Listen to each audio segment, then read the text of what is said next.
reappoint Barbara Pelletier to the Board of Directors of the Newport and Bristol County Convention and Visitors Bureau, Discover Newport.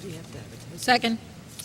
Okay, I just want to say that there's probably no better choice. Mrs. Pelletier continues to work diligently for the town of Tiverton, and we appreciate everything she does.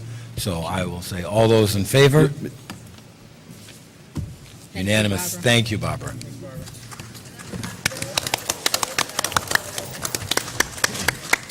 Personnel Board, resignation, Jennifer S. Mello, 164 Christopher Lane. I would ask that the town clerk send her a letter accepting her resignation with deep regret and thanking her for her service. So moved.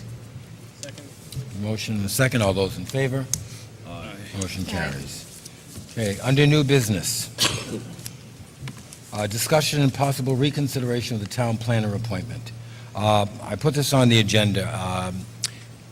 It was brought to my attention that there, I think inadvertently, was some irregularities in going through the process of appointing a planner.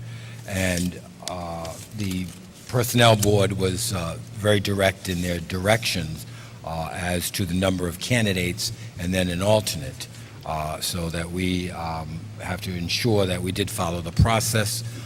So I want to make sure that we look at this again. My opinion, and only my opinion, is that we reopen the process and re-advertise the position and go through the process again in regarding a planner.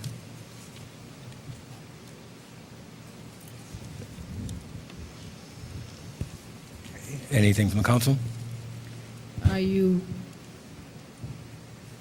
re-advertising for a part-time planner? No, No, a a full-time. full-time planner. It's my opinion this has nothing to do with the planning position. It did come to my attention also that there was some irregularities that I don't think it was intentional. But I think because of that, and we don't want to have any questions out there, I think we should reopen it also. Okay, so I will entertain a motion. Oh, So yes. moved. Yeah, we didn't do it in the discussion. We have a motion, Second. second discussion. Nothing, Mr. Gerlach? I just... No, okay, I'm fine. Okay, any other Would you discussion? like it explained more, Bill? Is that what? Yeah, I just... There was- Let me do it. Go ahead. The Personnel Department sent 3 top candidates and an alternate. Technically, they don't send an alternate unless one of the top 3 drops out. And when they put them all together, the alternate was the candidate that was chosen. So it should have waited until either those 3 had, one of those 3 either dropped out or said no, and then we could have gone to the alternate. Okay. But to be fair to all parties, and I do send my apologies to our candidate that was chosen, but in order to ensure that the process is correct and done the way it was set to us from the Personnel Board, that we reopen the process and again, start anew. Okay, great, thank you. I would like to point out that there was a representative of the EDC, Mr. Humphrey, and there was also a representative from the Planning Board at these interviews. I've read both of their memos. I can say that Mr. Humphrey, to some extent, I discounted his viewpoint, although he rated Kate Michaud as number 1, only because there's a relationship with the family. But secondly, and this is really the opinion that I would have placed most stock with, and that was the opinion of Stu Hardy from the Planning Board. And I say that because obviously Ms. Michaud would have been working for the last few years with the Planning Board, and Mr. Hardy would be certainly familiar with her work product. He ranked her number 1 among the interviews, and he sat in on all of the interviews. What I think that what we're trying to do here is make sure if there's any lapse at all, we want to make sure that this process has been as fair and as transparent as possible. And I recognize to some extent there's an unfairness to Kate Michaud. I mean, Stu Hardy, for example, is not part of the slip-up that happened, yet he ranked her number one.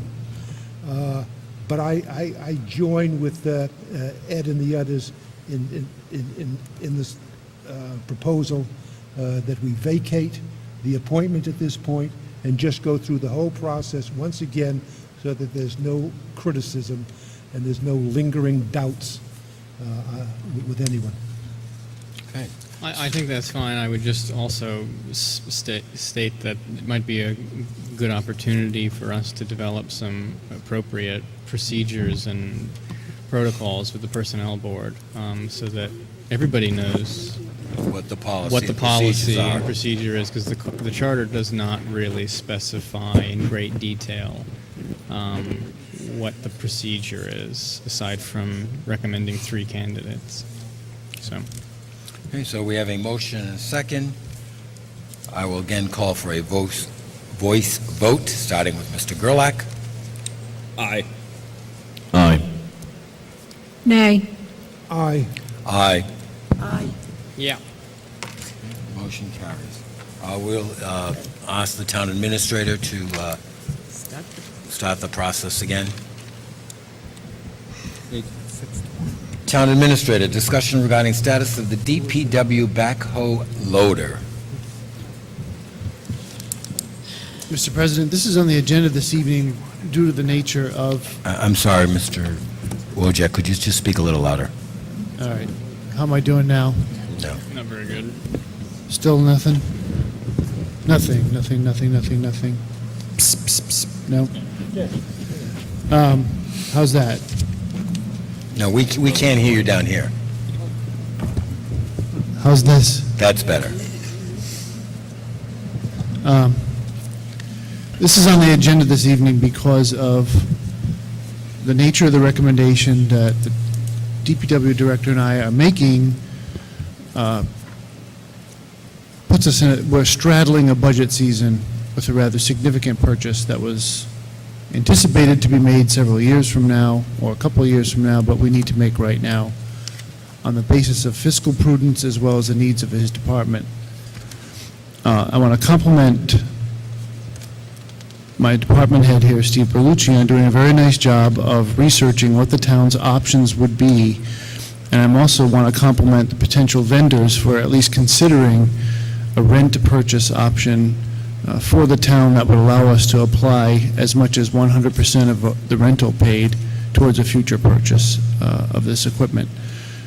We're very, very much respectful of the fact that we cannot obligate the town to future years. So the proposal is, since the backhoe is so badly worn out and is no longer functioning, that we rent one for the rest of the year and then preserve to the town the 100% control over what happens next. So first of all, the old loader will not be traded in until the end of the year, and the town would go through its budget process to make a decision whether or not to strike its option to actually purchase the equipment.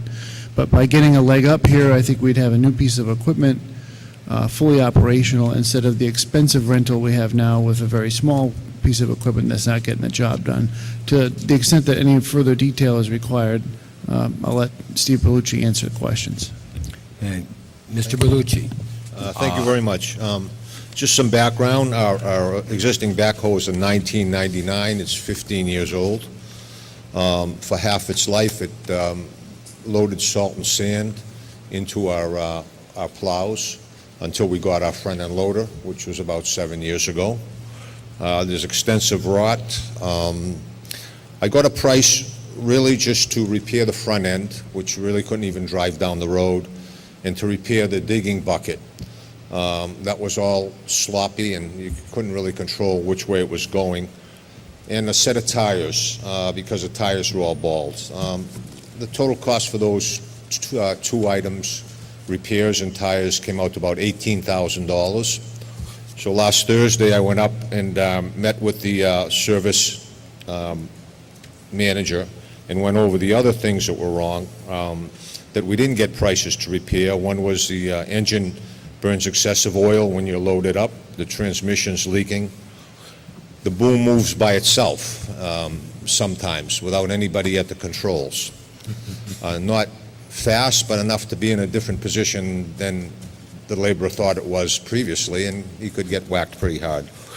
The extensive rot around the oil pan, that has to be replaced. To replace the oil pan, you have to drop the engine. The hydraulic lines came with the vehicle. We've only replaced one. They've been fantastic, but they're 15 years old. And to replace all the hydraulic lines in the machine is going to be very expensive. The rear axles are leaking, the front axle's leaking, and the transmission's leaking. So if there was any vehicle that we've driven into the ground, this is basically it. So the options we got, I contacted three vendors that we've dealt with before with major purchases and major repairs. They were a Volvo dealer, a Cat dealer, and John Deere. Our current machines are John Deere. It served us very, very well. I asked them for straight-out prices for purchase, and let me see what we got. The Volvo came in at a purchase price of $95,372. The John Deere came in at $106,200, and the Cat came in at $109,922. As was mentioned, I asked them for leased options to get us through June 30th. Volvo came up with a lease option where we'd lease it for $3,600 a month for 10 months, and they would attribute 100% of those payments towards the purchase price of a new one, which hopefully would be July 1st. That brings our purchase price in July 1st down to $59,372.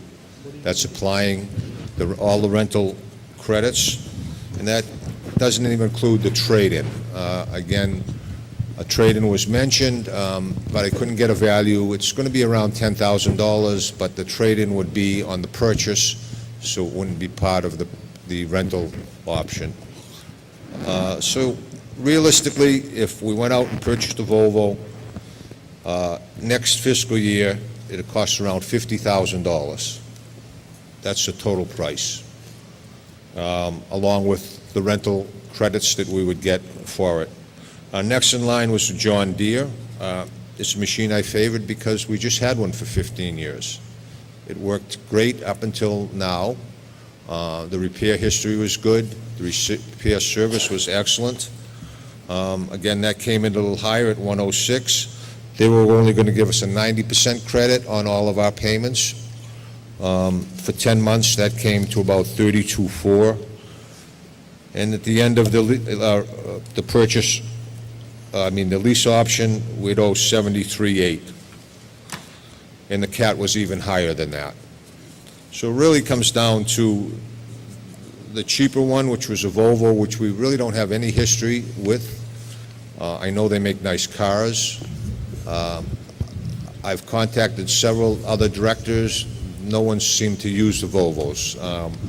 So I think my recommendation would be to spend a little more to go with a machine that we have a history with. Service is right here in Swansea. And the total cost after the rental would be $73,800, and we'd have a credit of $32,400. But in either case, it's hurricane season, and I have nothing except a front-end loader to fight a storm like that if it ever happened. It took us 4 days to clean up Nemo with both pieces of the equipment. We can't rely on anyone else. No one comes to help us. So this is it, my 10 guys and the 2 machines and chainsaws and anything else we can grab. So we have to have a backhoe. Besides, it's the major piece of equipment we use every day to dig holes and put in drainage, and we are without it right now. So originally I was asking for you to declare it an emergency purchase because we're in hurricane season and we have no ability to respond except for our front-end loader. and purchase it outright. It would be the best deal. We could get a 5-year lease that would cost us roughly $21,000 a year, and at the end, we own it. So there's a lot of options out there. That would be my first choice. We own it. My mechanic knows what to repair it. We can stock parts. And if we go to lease purchase, we're going to have to, and this is no way of getting around the council for a budget item or the budget committee. This is an emergency that has just happened. So that's where we're at. I need direction on how to proceed. It will cost us probably 4 times as much as our new machine, our old machine is worth right now to fix it. It's like having a $5,000 car and putting $20,000 into it. You still have a $5,000 car. So fixing our own machine is really not an option. And the other options, the other option I recommend is to go with the lease for the John Deere, and at the July 1st buy it. We have to have one. We can't operate without a backhoe, and that would be my recommendation. Okay. Just so I'm clear on where we are procedurally, the purchasing rules are pretty rigid and clear about how we proceed here.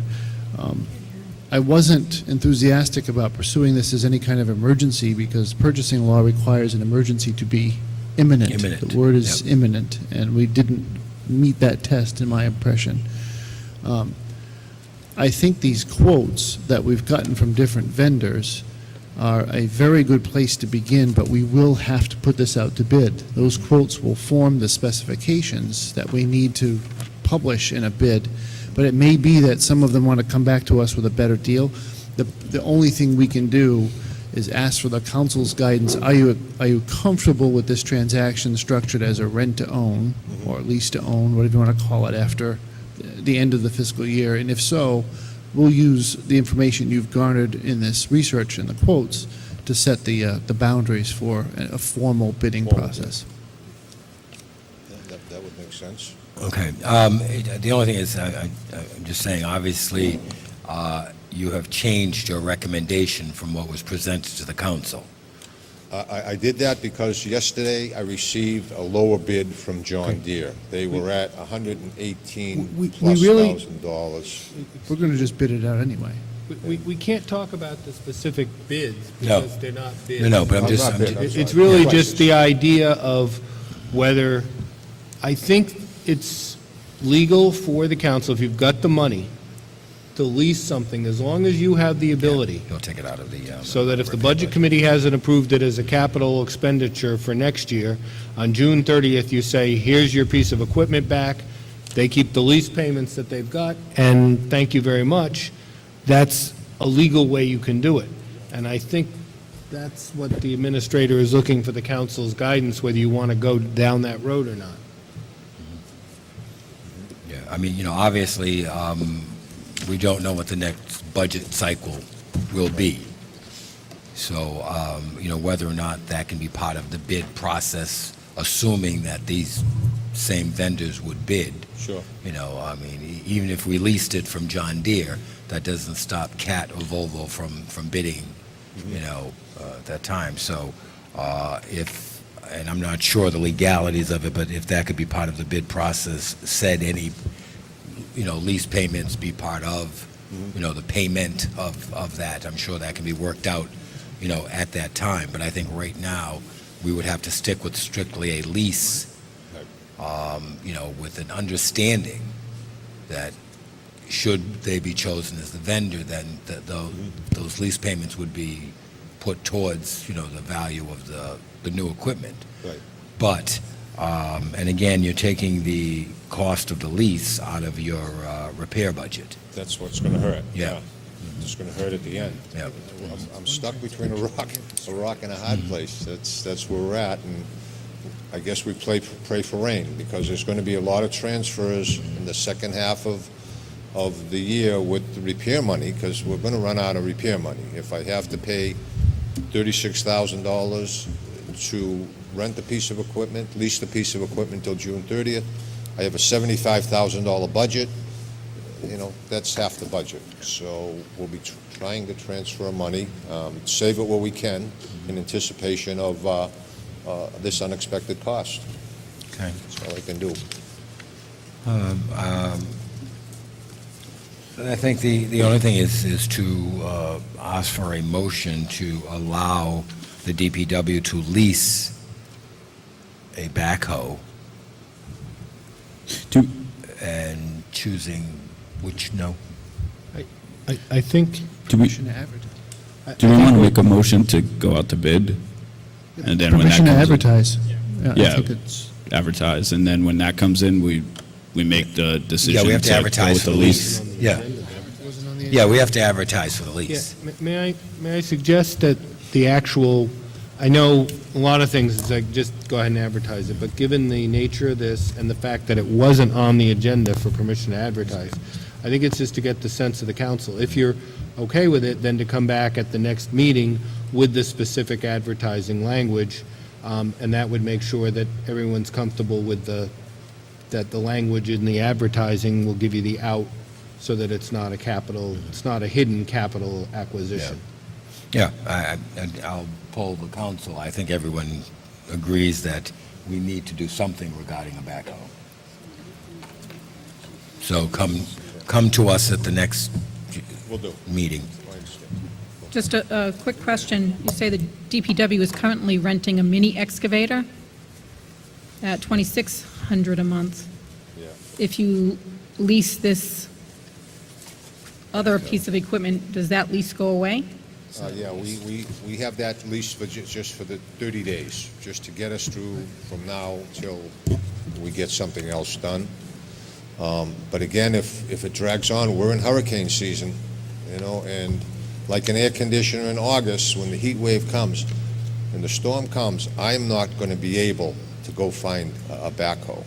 I'm not going to be able to get a contractor to come and work for $160 an hour when he's making $500 at Stop and Shop. 5 days out, if that storm moves, it's going to be hard for me to get equipment. So I'm not trying to dodge the advertising, but we got 2 weeks for advertising, then we got award, and all of the money I'm spending to rent right now to keep us working is gone.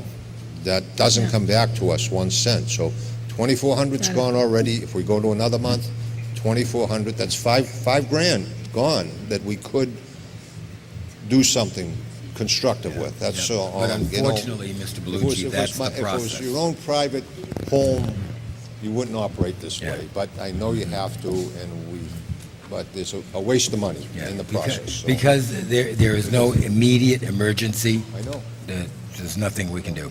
So come before the council with an advertisement. I understand. Yeah, Okay. that's your rules. Okay. Thank you. Okay? Okay, don't go anywhere. Okay, bids and requests for proposals, DPW Director, Town Administrator, request award of contract for purchase of new Ford 450 utility truck chassis to Tasker Ford, Cranston, Rhode Island for $35,340. Again, thank you very much. We opened bids on July 17th of 2014 for a new Ford 450 utility truck chassis. This is just the utility part, the chassis part of the truck, which would be the engine and the frame. And we have found a used utility body that we're going to install on top of it. These two items keep us under the appropriation for this fiscal year. So I'm recommending the award to Tasker Ford for $35,340 for the purchase of the Ford 450 utility truck chassis. And they were the lowest bidder. Okay, I'll entertain a motion. So moved. So moved. We have a motion and second. All those in favor? Thank you. Motion carries. Thank you, Steve. Okay, Town Administrator, items and announcements. I have nothing, sir. Council, announcements, comments, or questions? Just, and I'll follow up offline on this. I know we kind of couldn't get my discussion in when we did this for Mrs. Pelletier. I just think it would be good to try to forge some closer ties between the Discover Newport activities and the EDC in a more formal way, and I'm happy to address that offline with the right folks, just to make sure that we have the synergy there, that we can capitalize on all of that. Good. Good idea. Okay, town solicitor. just had one- Oh, I'm sorry, Mr. Pelletier. I just was, it doesn't have to happen tonight, but maybe our next meeting, we could get an update on the vacancy for building inspector and maintenance director, how that's going. Actually, that's easy enough to do. Well, I don't know that we've gotten to a conclusion yet on maintenance worker. I don't think we have, because there was one more step that the director of DPW needed to take on final interviews, and I don't know that that step's been taken yet. No?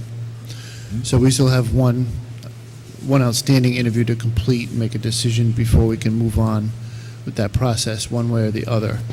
As far as the code enforcement officer position, 7 candidates were received. I don't know how many interviews the personnel board did. I assume they interviewed 3. They sent me 1 name. I'm comfortable with that process because we've already interviewed several people for this position in a prior round of advertising. The advertisement has been exactly the same all 3 times it's gone out. So this remaining candidate is an individual that was recruited to apply for this position by the State of Rhode Island Building Commissioner. So I'm comfortable with going forward with the final interview. It's being set up for early next week with me, and I'll hopefully have a recommendation one way or the other by the next time the council meets. Okay. The town solicitor. Thank you, Mr. President. These are, most of the stuff just for your information, 1, 2, 3. The item 1 is the various letters that were sent out following up on the Stafford Pond, non-quit pond seaplane ordinance. Number 2's just a reminder, Grossmart, Rhode Island is having another land use training collaborative on conducting effective land use reviews. And I'm actually the one who's going to be giving this. This is the one that was going to be held back in May, which unfortunately was scheduled for the day my sister passed away. So it's now scheduled for September 15th, and a reminder that it's also free to Tiverton councilors and board and commission members via the interlocal trust. We have to re-register. You should re-register, yes. Next, number 3 is kind of... Andy, I'm sorry, before you go forward. On the letters regarding the seaplanes, Yes, weren't we going to send one to Fall River also? we did. I think it was the Mayor Flanagan. Oh, I'm sorry. It might be on the back. We saved paper, you did it on the other side. Well, yeah. The clerk saves paper. We sent Fall River their own letter.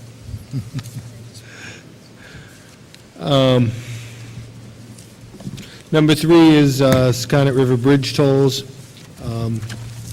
And I know we'd all like to declare victory and go home. We won the war. Unfortunately, I think my analogy is we won World War I. I don't want to be fighting this World War II again in a few more years. Although the State General Assembly has removed the authorization for Rhode Island Turnpike and Bridge Authority to toll the bridge and provided an alternate means of funding, none of that's permanent. And on the federal level, there still is a record of decision in the Federal Register supported by a bogus environmental impact statement that didn't consider tolls that says they have the authority to toll the bridge. So if things change and the General Assembly decides that revenue stream should go elsewhere, they could be trying to bring back the tolls again in a few years. So that's why we're still pushing to try to get a final decision on it. And along with that, we did actually file a specific motion to get a hearing on our motion to intervene. We had filed that motion to intervene back at the beginning. The judge held it in abeyance. Then he scheduled a hearing. Then he canceled the hearing. So it's been in abeyance. technically. So we filed that. You had that pleadings at the last meeting, and what you have here is, surprise, surprise, objection from State DOT and Federal Highway objecting to our motion to intervene and our request for a hearing. Basically arguing, their argument is that the case is moot. So just want to keep you informed in that. Item K4, you've got a charter complaint against the town council that was filed after the last meeting by James Odell. I think the clerk has provided you with notice that the municipal court judge has scheduled this for Tuesday, August 26th at 5:30 PM. My understanding is that, depending on the scope of procedural issues, might go right forward to trial on the merits at that time. You've also been provided, the clerk handed out tonight, a copy of the fact that there is in fact a resolution of the town council from May 14th, 2007, creating the Town of Tiverton Planning Department with a town planner there in. So that is provided for your information. What I was going to find out was if the council wanted to meet with me prior to this date in municipal court to discuss your defense thereof. I am available Monday, the 18th, or Thursday, the 21st. Those are the evenings that I'm available the week before this. The 18th is going to be your plan, oh no, I'm sorry, it's the 19th. That's Monday, right? Monday, the 18th, or Thursday, the 21st. No, I'm not going to be there. Yeah, I'm not going to be there.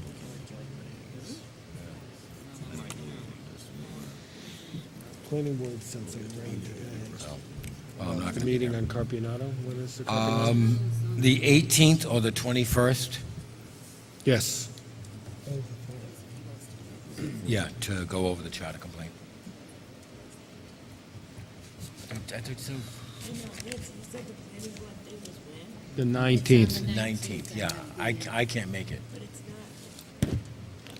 The planning board's not with the council, it's just the planning board review of the Carpionato proposal. If you wanted to attend as a spectator, that's on the 19th. Okay, because I've got another meeting that night. All right, so the 18th or the 21st?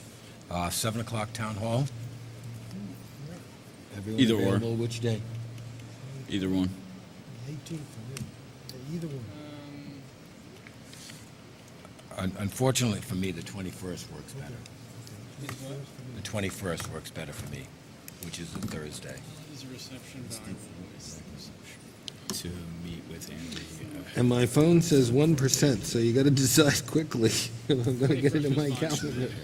Hey, how many can make the 21st?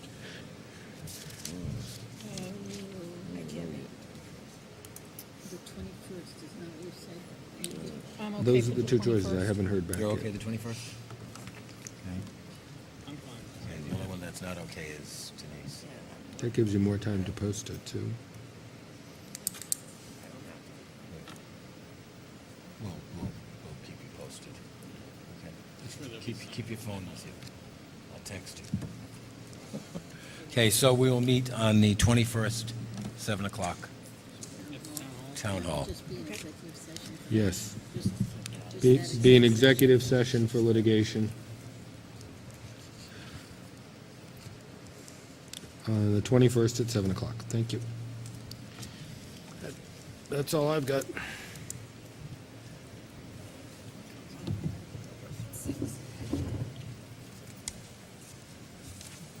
Town clerk.